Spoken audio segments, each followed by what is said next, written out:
passa mais de 1 milhão de vagalumes por aí. Pra te ver sorrir, eu posso colorir o céu de outra cor. El puente cultural entre Brasil y Argentina. Hoy tenemos una visita que, si hubiera que definirla con un título de una novela, sería policial, ¿no? El hombre que sabía demasiado y que sabe demasiado. Al menos esa es mi visión. No sé, Claudio, cómo lo ves, que quizá lo conoces un poco más que yo. Sí, ahí el problema que tenemos para presentarlo es que es un amigo, entonces bueno, pero nada. Edgardo Martoli, un periodista que ha hecho de todo. Empezó relatando fútbol, allá en Rosario, muy afín a los deportes, tuvo su propia editorial, trabajó en todo tipo de medios, trabajó en Europa, en fin, hizo de todo. Director de la revista Playboy. También. La pasaste bien ahí, ¿no? También. Fue un buen año. Fue un buen año, fue un Porque buen me año. encontró soltero ese año, entonces estaba bárbaro.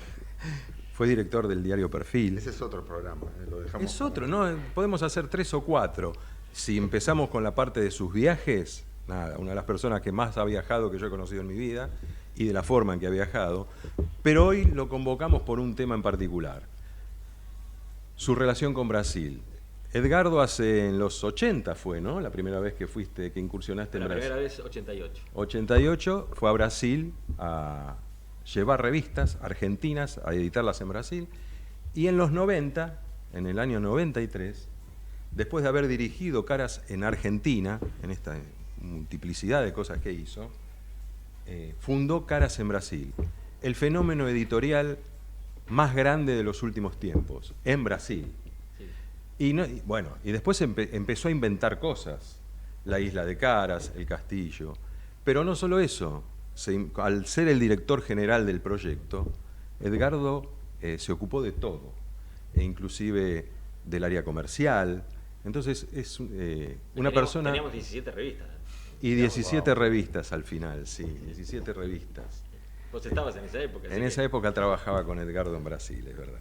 Pero bueno, nada, lo mío es... Lo de él es el hombre que revolucionó el periodismo en Brasil. En Brasil, y acá ya lo había hecho. No tanto, ¿no? Sí, vos es muy... Pero bueno, contanos tu primera relación con Brasil. Mi primera relación con Brasil es... Yo tenía 24 años, me parece, 24, 25 años. Había ido un par de veces como turista, como van siempre los turistas, obviamente, los argentinos vamos, básicamente a Río de Janeiro, a hacer un poquito de Florianópolis y eso, pero siendo más joven.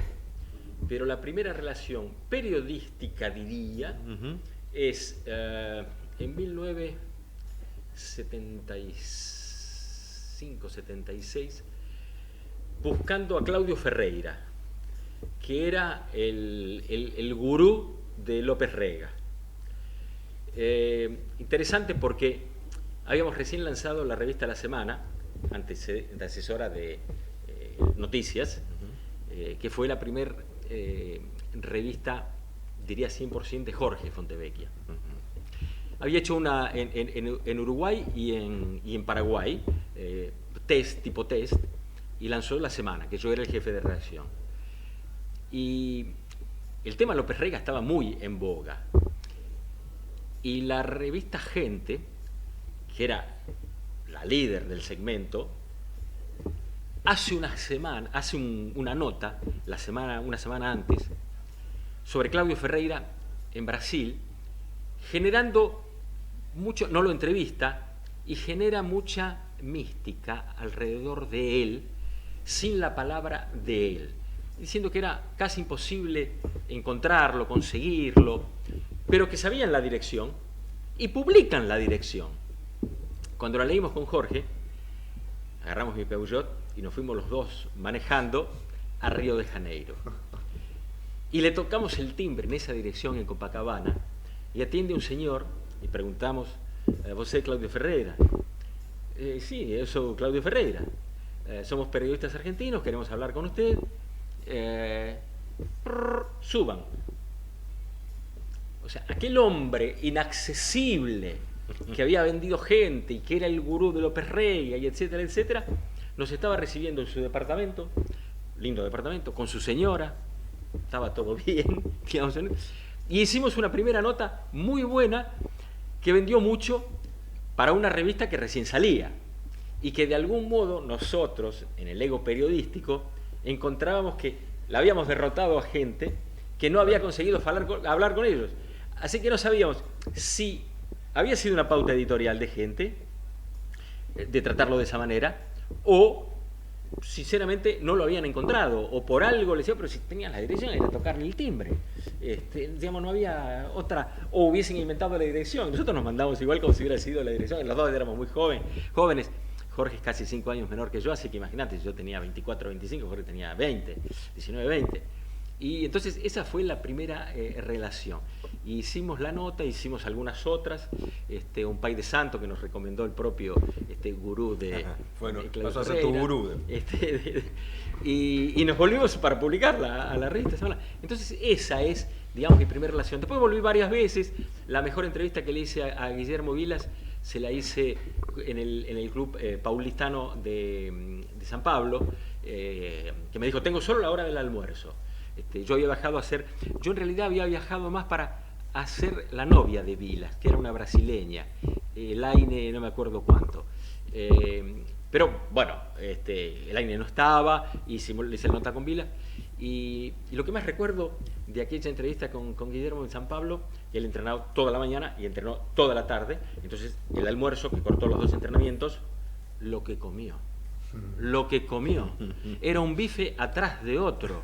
Yo decía, claro, después quema todo eso, porque no podés comer todo lo que comió Vila. Más o menos comió todos los bifes que yo, comiendo mucha carne, comería en una semana. Y yo como carne con placer, digamos, así que bastante.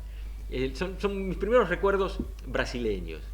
Después, bueno, cuando fuimos en el 88 a lanzar revistas populares que faltaban en Brasil, porque hay una característica interesante de Brasil, que se fue corrigiendo un poco, bastante, que era mucho más pronunciada antes, porque hay constancia de eso, no porque uno lo haya vivido lo de antes, década del 40, 50.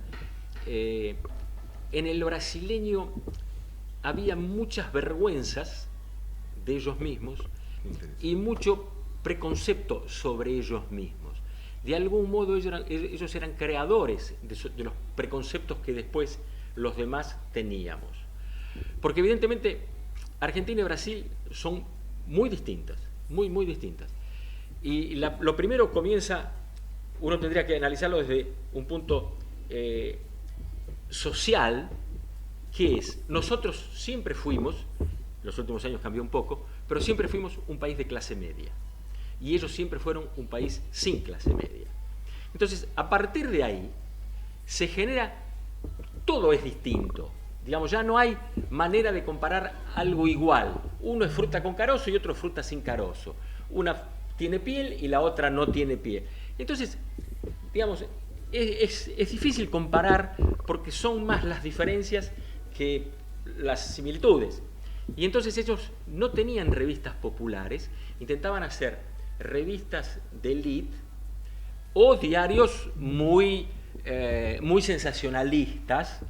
Y estoy pensando el nombre de un argentino que en los 40 estuvo en Brasil y que aquí después estuvo en el lanzamiento de Crónica, y no consigo recordarlo, que había hecho los diarios más sensacionalistas de Brasil, que era, por ejemplo, querían hacerle una nota, imaginemos, digamos, a Roberto Carlos, el cantor.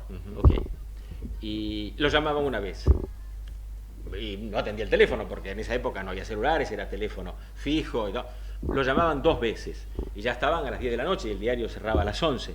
Y entonces hacían una nota de tapa que decía: Roberto Carlos desapareció, sumió.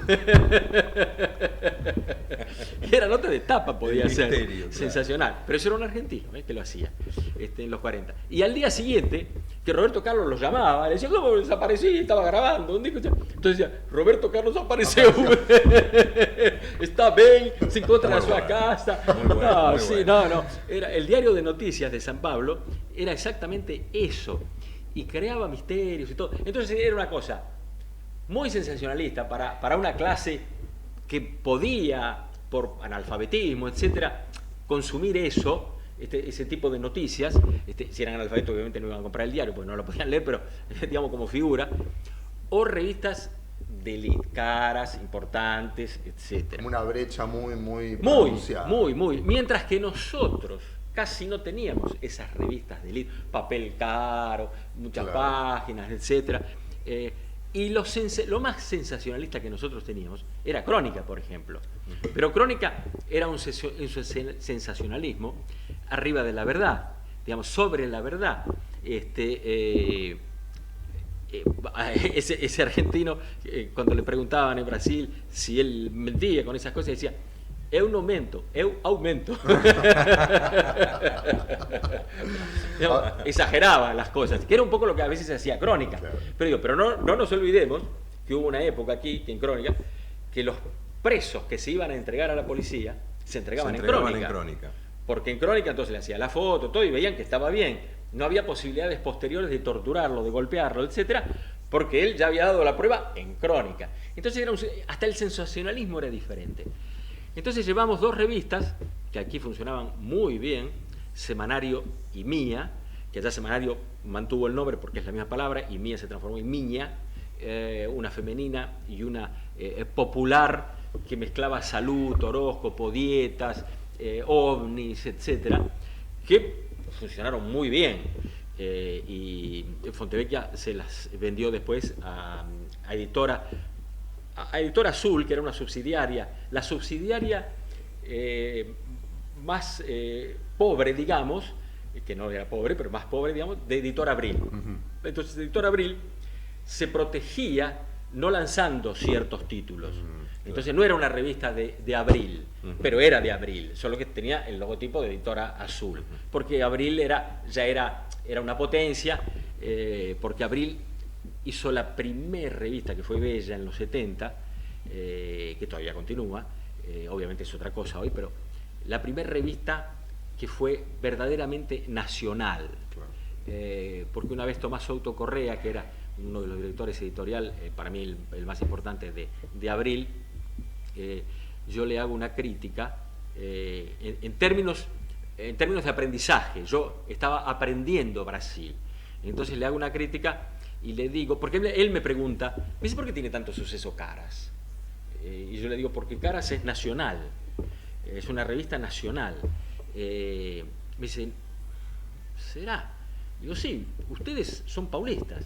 La revista da algo de Río de Janeiro y el resto, por ejemplo, las revistas que ustedes tienen de moda, era la moda paulista. Todo era lo paulista. Y él me dice: te estás equivocando. Le digo: ¿vos crees, Tomás? Me dice: sí, vení. Y me lleva a la ventana y me hace mirar desde un piso, no me acuerdo, 20, 21, me hace mirar el barrio Jardins. Y me dice: nuestras revistas no son paulistas, son de Jardins. Jardins, aclaremos, es uno de los barrios exactamente.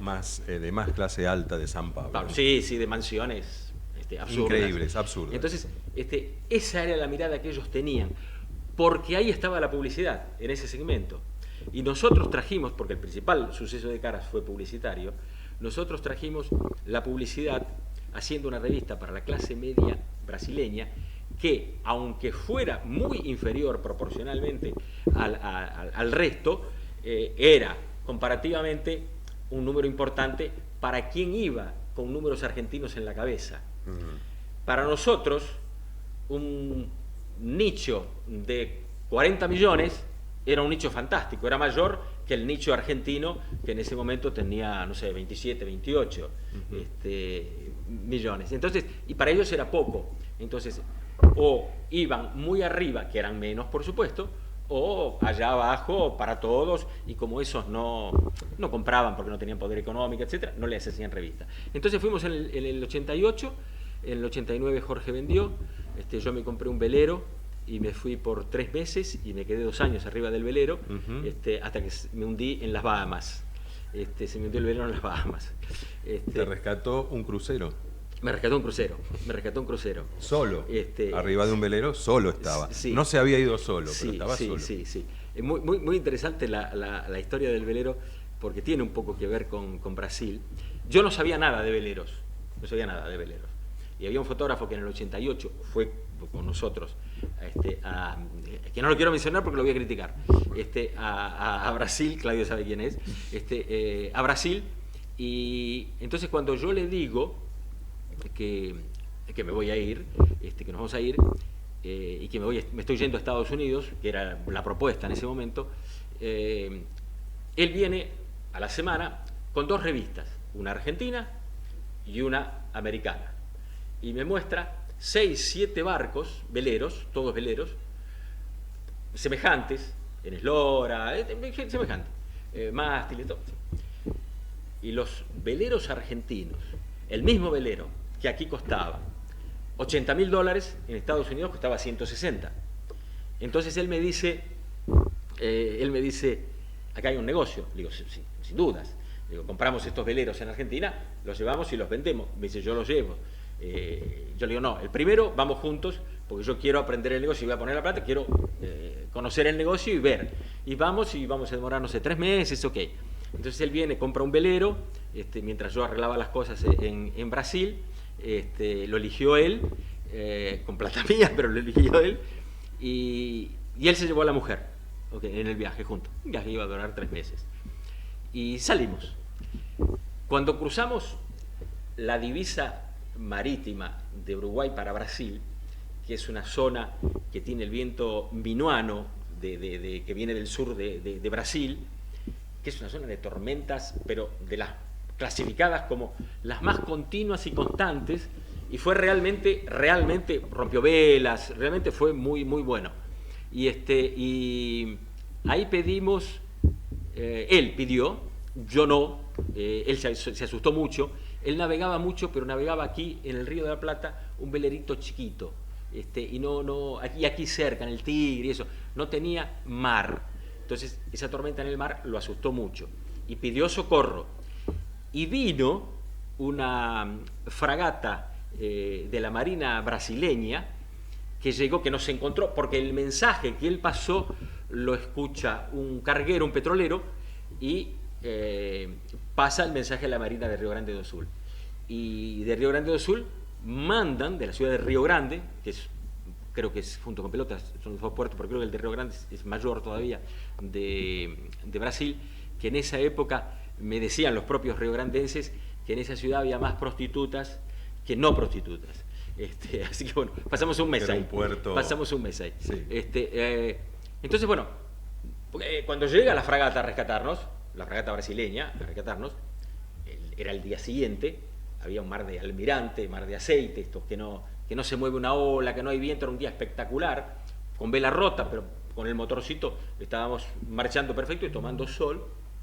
Y claro, llega la fragata a rescatarnos y ya pasó la tormenta, estamos funcionando todo, y él me dice lo único inteligente que me dijo en todo el viaje, que fue, no, porque él conocía las leyes marítimas, me dice, no los dejes subir, porque si ellos suben tras un pedido de rescate, tienen derecho al 50% del valor del barco que salvaron, si suben.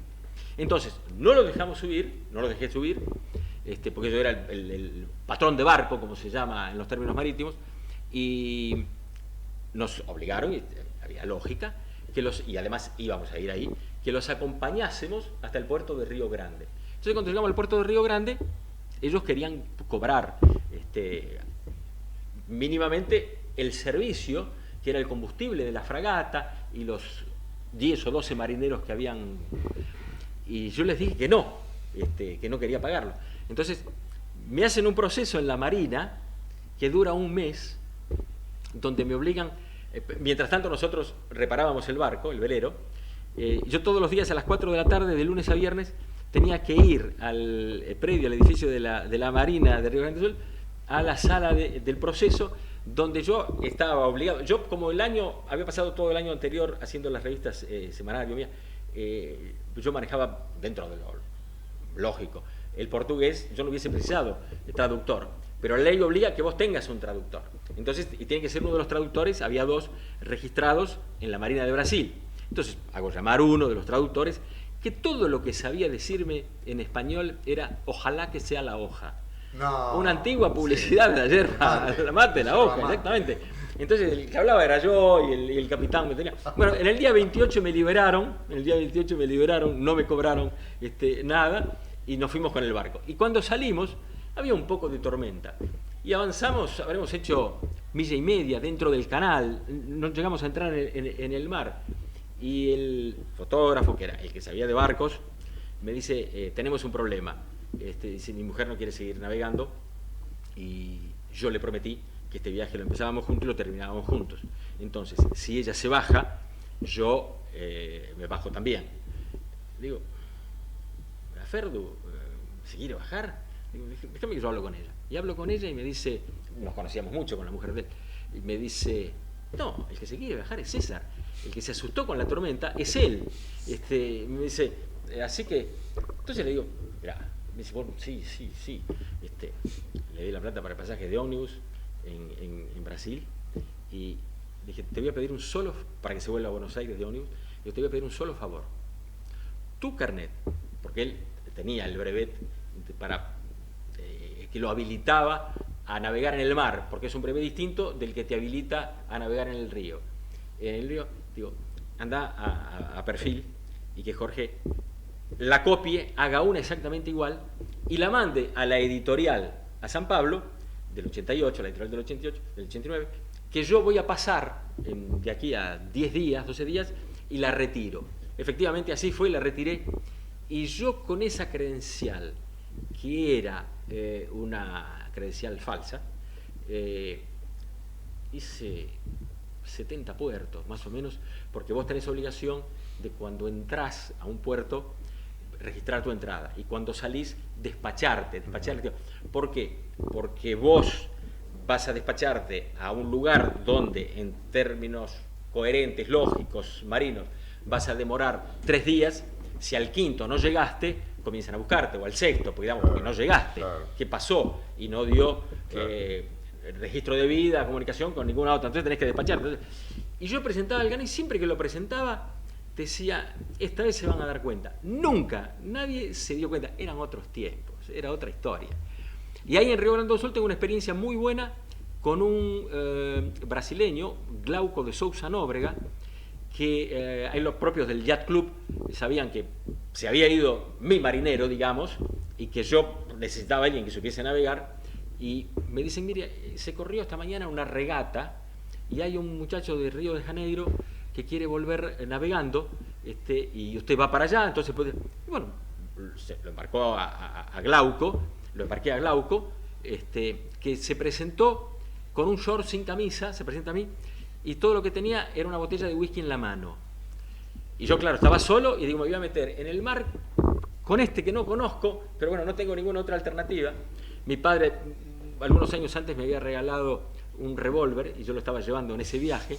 Entonces me puse abajo de la camiseta el revólver y digo, si me quiere tirar al mar, lo tiro yo, le pego un tiro. Era una persona sensacional, era el típico brasileño. Además, sabía todo de barcos, y lo poco que yo había aprendido con el marinero argentino que había llevado, el capitán argentino que había te abandonó, llevado, sí. que me abandonó, estaba todo mal. Entonces me enseñó a navegar realmente. Él después se bajó en Río de Janeiro, y yo seguí, y casi nunca solo, porque en los puertos, especialmente los puertos de Brasil, todo el tiempo vos encontrás gente que se ofrece a viajar con vos por servicio. Unos te limpian las cracas del barco abajo, otros cocinan, entonces siempre tenías a alguien brasileño. Y entonces intimé mucho con los brasileños en esa experiencia, porque en las otras experiencias, en las que yo había tenido el año anterior y las que tuve después inicialmente, eran, obviamente muchos, después se fue transformando, claro, pero eran experiencias de jefe a empleado, a funcionario, que no es lo mismo. O vos tenés la experiencia con los publicitarios, digamos, son experiencias de relaciones distintas. Estas no, estas eran relaciones auténticas en todo sentido, verdaderas. Entonces, aparecía el verdadero brasileño, y yo era el verdadero argentino, el verdadero yo, digamos, con lo bueno y lo malo. Entonces, ahí me encantaron mucho los brasileños, y pasé a quererlos mucho, porque son en general personas que se hacen querer, especialmente por la bondad. Y más abajo vas, más los querés, porque como no tienen nada para dar, lo dan todo. Que eso es en la mayoría de las sociedades, pero en ellos es muy marcado. Y entonces, bueno, y después, obviamente, volví yo después vuelvo a la Argentina, lanzo Solo Fútbol, porque iba muy bien, coloco con tu propia editorial. Con mi propia editorial, coloco... Primero, en realidad, mi sueño de Solo Fútbol era lo que después fue el diario Olé. Yo quería hacer el diario deportivo porque no conseguía entender que Argentina no tuviese en ese momento un diario deportivo. Entonces, por eso hice Solo Fútbol en papel diario, etc. Y ahí es una historia argentina, pero que me termina devolviendo a Brasil, porque cuando llega en Argentina, en el 83, cuando vuelve la democracia, aparecen las revistas eróticas. Y nosotros en Perfil hicimos una editorial paralela, inédita, que hacíamos solo las revistas eróticas. Y esa estaba a mi cargo, esa editorial. Y un día Jorge me dice, Diario Popular tenía 2 revistas eróticas muy populares, muy populares, Shock y Destape, y Jorge Fontecchia me dice, Kreiselburg me está ofreciendo, porque la Iglesia lo está apretando mucho, y como él tiene el diario, etcétera, El Día en La Plata, Popular aquí, las quiere vender. Fíjate si ahí hay un negocio, y las compramos y las agregamos a Inédita. Entonces yo me reúno con ellos, veo los números, todo, le paso a Jorge y le digo, hay un negocio, es un negocio relativamente chico, pero es un negocio que no deja de ser interesante. Jorge mira los números y me dice, es demasiado chico, es un negocio demasiado chico. No, decirles que no. Entonces le digo, yo le voy a decir que sí. Digo, no, me dice, pero yo estoy diciendo que no. Digo, sí, pues yo le voy a decir que sí porque yo se las voy a comprar. Digo, yo se las voy a comprar porque me interesa el negocio y veo que aquí yo voy a conseguir, hasta que las revistas eróticas se desinflen, que era un fenómeno que de algún modo ya había comenzado, como en la mayoría de los países, el Destape español, etcétera, porque después de años de represión, primero es justamente el Destape, claro, es la botella de champagne con la espuma, pero tiene un tiempo, un límite, después las burbujas desaparecen, y la compré, y gracias a Shock y Destape junté el dinero suficiente, y mi hermano me prestó lo que faltaba, para lanzar Superfútbol, Solo Fútbol, que ese era el plan. Y en el tercer año yo había colocado de socio a un pariente, un primo, que era el contador, llevaba los números. Yo ni miraba los números porque estaba demasiado en lo otro, que tenía que funcionar sí o sí, y descubrí que junto con el abogado me estaban traicionando y robando. Y me fui de algo que yo había fundado y que quería mucho, y que me hacía mucha ilusión, y me fui. Y donde me fui a Brasil, porque coincidió que Jorge estaba queriendo ir a Brasil, porque los brasileños se habían enterado allá del suceso de Caras en Argentina y querían llevarla. Y además los brasileños habían rescatado Editorial Abril de Argentina, que había sido maravillosa hasta que la guerrilla, etcétera, les pusieron bombas en los talleres, y la familia Chivita se fueron a México, Londres, se repartieron y dejaron, le vendieron a la P2 italiana, Abril, que la juntó con Julio Cor en aquella época, que la P2 era un grupo mafioso italiano, y cuando los brasileños con el apellido Chivita se enteraron que el Abril de aquí estaba en manos de la mafia italiana, vinieron y la compraron Abril, digamos, no, porque las dos se llamaban Abril, no, entonces vamos a rescatarla y vamos a hacerlo bien. Solo que ellos aquí tuvieron una mala experiencia, porque los argentinos tenemos nuestro lado escorpión que nos traiciona a nosotros mismos, y había un abuso con ellos. Entonces el mismo dibujante que a mí me cobraba un diseño $100, a ellos se lo cobraba 500. Entonces los números no les cerraban a ellos. Entonces la idea era... La viveza criolla. La viveza criolla. Entonces nosotros, la idea de los brasileños era, nosotros hacemos, te ayudamos a hacer caras en Brasil y vos nos ayudás con las revistas de abril aquí. Y entonces, bueno, justo coincidió, fue una coincidencia, entonces me fui a Brasil para lanzar caras, etcétera, que uno de los orgullos fue que en 92 días de Brasil armamos los equipos, etcétera, todo, y recuerdo que a los brasileños, cuando le presentábamos, especialmente los periodistas brasileños, cuando le presentábamos el proyecto Caras, miraban, digamos, y para ir a trabajar ahí, y decían, pero en este país que hay tantos problemas, ustedes vienen con esta revista que solo muestra las cosas buenas, ¿cómo esto no va a funcionar? Tanto es así que pagábamos, a veces, en algunos casos, el primer año, hasta el doble para conseguir a los brasileños que estaban trabajando en algún lugar, los brasileños que nos recomendaban, ganaban 50, les pagábamos 70, 80, 90, 100, llegamos a pagar el doble, para traerlos. Y claro, la revista fue un suceso, entonces todos esos los despedí, que ahí hay otra cosa que es interesante, que es, yo el primer año, porque algunos no encajaban con el proyecto de verdad, porque no conseguían entenderlo, y otros porque era un exceso lo que le estábamos pagando, que había sido necesario en el inicio, pero que ya no era necesario. Yo despedí 44 personas, la mayoría periodistas, 25 por lo menos eran periodistas. Y recuerdo que se me grabó la frase de respuesta que los brasileños me daban: "O señor é quien sabe". O sea, si yo lo estaba echando, yo sabía por qué lo estabas haciendo. Por qué lo estaba echando, y él no tenía nada para discutirme. Claro que le pagábamos la indemnización, todo lo que correspondía, ok, está. Pero, digamos, nunca, yo había echado mucha gente a lo largo de mi carrera por distintos motivos, digamos, si sos director de una editorial, jefe, etcétera, se generan circunstancias de muchas maneras.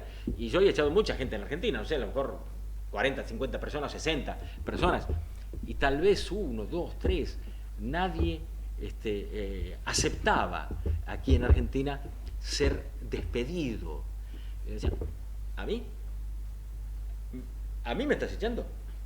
Y Claudio, que no tal cosa y no sé qué, lo dejás, pero es personal entonces. Digamos, había algo, digo, el argentino le cuesta mucho aceptar que él puede no estar encajando en algún lugar, o puede no tener empatía, o con el producto, o con el jefe, o lo que fuere, pero digamos, no lo acepta. Mientras que el brasileño, después esto cambió un poco en Brasil, pero el brasileño, la voz del superior es la que vale.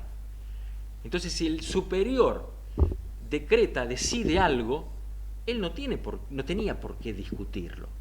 Después de los primeros gobiernos de Lula, esto cambió un poco en Brasil, porque se revalorizó un poco más la gente, y también Internet, y después últimamente las redes sociales, a esa gente que no tenía acceso a muchas cosas, lo tuvo a partir de esa, de un modo leve si querés, pero lo tuvo. Entonces ya no se sentía de esa manera.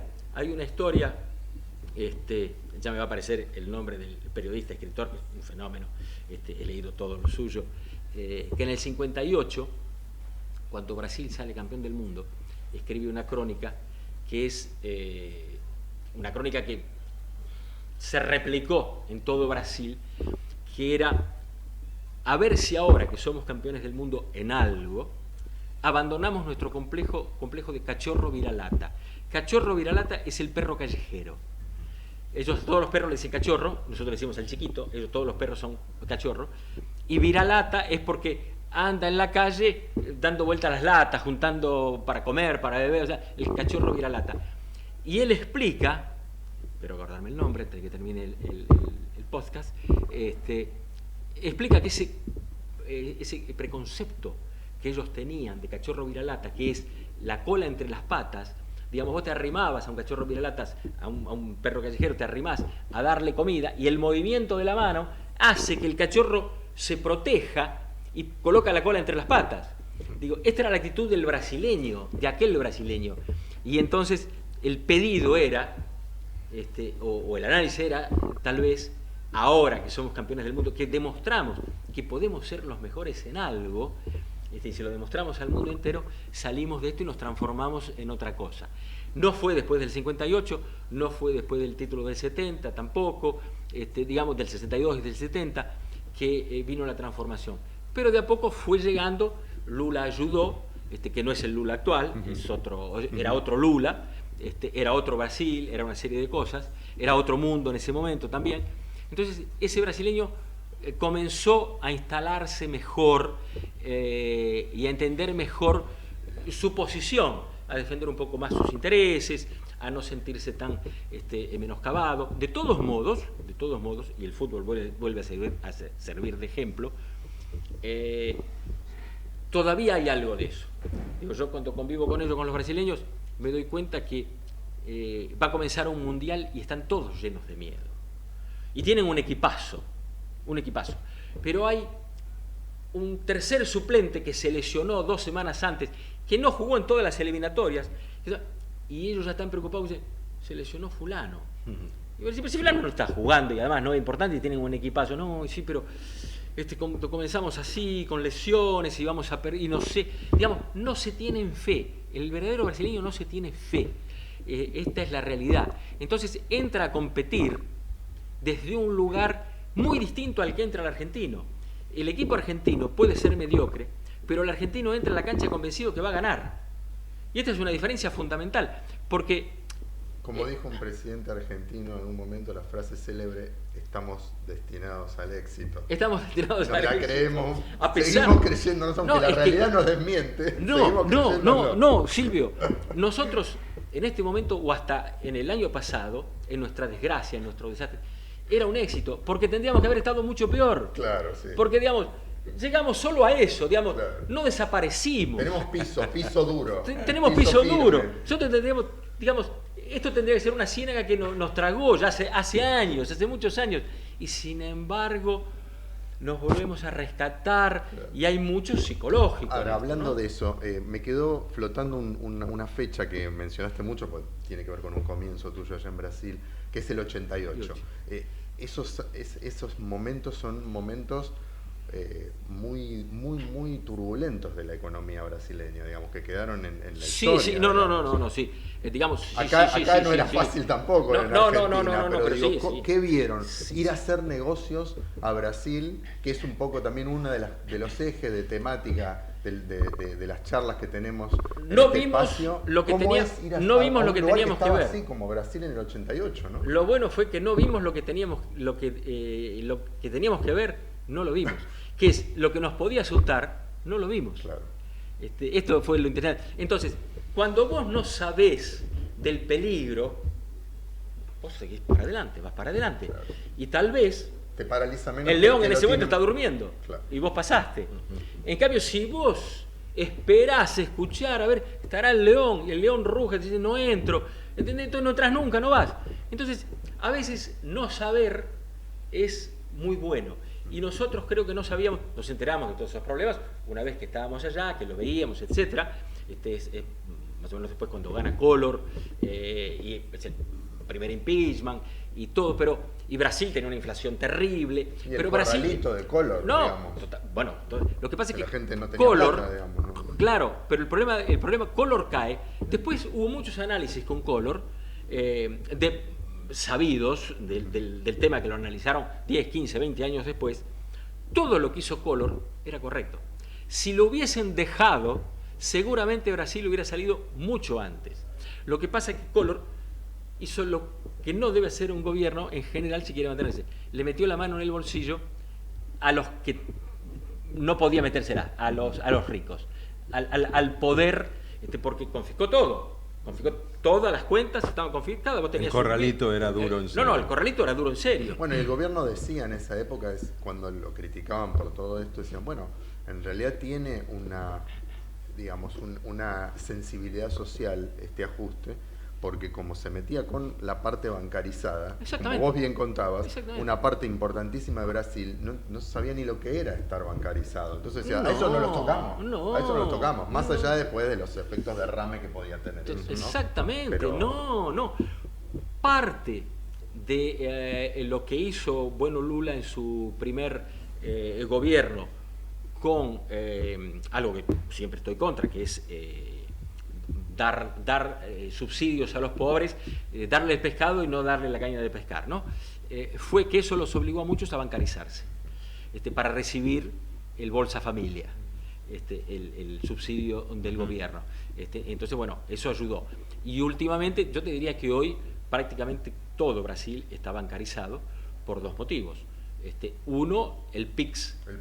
El PIX, que supongo que aquí Tenemos la que sabe, dedicar exactamente, un par de que programas está muy al bueno. tema El del PIX, PIX, el PIX que muy interesante. realmente funciona mucho. Y ahora, últimamente, por las casas de apuestas, por las apuestas online. Porque para apostar, vos necesitas tener la cuenta bancaria. Entonces, que además es de terror, lo que pasa con la gente pobre. Se hizo el Banco Central cruzó datos, el Banco Central y la FIP de Brasil cruzaron datos, y personas que reciben el subsidio de Bolsa Familia de 640 reales mensuales, porque vos anotás el CPF en el documento fiscal cuando haces la apuesta, esas personas que reciben 640, 600 lo gastan en apuestas online. Que no ganas nunca, ¿no? Entonces, digo, esto también es la ilusión del pobre. Pero ahora, bueno, a lo largo de todo Nos quedan tu 5 relato, minutos. que evidentemente tenemos que comprometerte a más charlas, Próximo viaje. en persona, Sí, a través de... no. En Zoom, por Zoom, En sí, Zoom. sí, estás de acuerdo. Contaste mucho como aprendizajes. Total. Yo te iba a preguntar y no hizo falta. Total. ¿no? Y también contaste evoluciones, no cambios que vos viste a lo largo de los años, ¿no? Sí, sí. ¿Qué consejos, 2 o 3 tips podrías darle a un argentino, y si querés también un brasileño que viene a Argentina, ¿no? Que se lanza a la aventura de hacer negocios en Brasil y si 3 querés minutos. viceversa? 3 minutos tenés. Yo le tip. yo le daría el primer consejo que le daría es que vaya. Bien. Buenísimo. Porque el mercado lo permite. Digamos, si aquí más o menos hiciste algo y más o menos te fue bien, tenés posibilidades, seguramente te va a ir bien en Brasil. 2, si vas a tener un socio brasileño o lo que fuere, lee muy bien la letra chica del contrato, porque los brasileños son magos en la letra chica, siempre termina favoreciéndolos. Si vos te descuidás un poco, el día que haya un problema, y ojalá que no lo haya nunca, está sonado. Entonces la letra chica es más importante que la letra grande en los contratos con los brasileños. Esto es real. Pero es un gran mercado. El brasileño es muy trabajador, muy trabajador. Hay una imagen que el propio brasileño tiene del nordestino, porque una de las cosas que cuando uno habla del brasileño, hasta en Argentina también, cuando uno habla del argentino, aquí hay 4 o 5 Argentinas, en Brasil hay 10 Brasiles diferentes, pero diferentes, absolutamente diferentes. Entonces, cuando uno habla principalmente, habla del eje San Pablo-Río, un poco el sur, etc. Pero una ciudad cosmopolita como es San Pablo, absolutamente miscigenada, con gente que viene de todos los lugares del interior, hace años que viene de todos los lugares del interior, ese nordestino que es criticado, en San Pablo trabaja muchísimo y es muy honesto. El gran problema que hoy tiene Brasil es la droga, los carteles de droga en las que se meten en las favelas, etc. Hoy la mayor empresa brasileña es una organización delictiva que es el PCC, que está instalada en 24 estados, que inclusive tiene gente en la policía, tiene gente en diputados, que un día, si PCC no es controlado, un día va a terminar manejando Brasil. Ya maneja bastante de Brasil. Pero bueno, pero no te afecta, no, digamos, por ahora no te afecta. Entonces yo a ese argentino le diría, anda, hacé lo que sabes, tenete fe, tenerle fe a los brasileños, confía que los brasileños van a trabajar mucho, pero lee la letra chica. Gran cierre. Gran cierre. Te agradecemos. Edgardo, Gachi, bueno, esto que escucharon espero que mucha gente, es menos del 5% de lo que Edgardo puede contar en historias. Nos quedaron cosas. Así que prometo y te comprometo Sí, a claro. que vamos a volver. Son muy generosos. No, Parecen brasileños. no. Una gran Y ni historia, hablar. una película. No, hiciste y ni una hablar. película. Y no empezó con la Isla de Caras, y no empezó con El su viaje, diccionario su viaje, brasileño-argentino. su viaje por África en el medio de todo eso. En fin, hay muchas historias. Edgardo, muchísimas gracias. Gracias a ustedes. Y Gracias. suceso con la propuesta. Chicos, Gracias. Diego, sí. Hasta la próxima. Vou de Marte até a lua, cê sabe, eu já tô na toa e não cabe tanta saudade, essa verdade nua e crua. Eu sei o que eu faço, nosso caminho eu traço. Um casal fora da lei, ocupando o mesmo espaço. Se eu tô contigo, não ligo se o sol não aparecer. É que não faz sentido caminhar sem dar a mão pra você. Teu sonho impossível vai ser realidade, eu sei que o mundo tá terrível.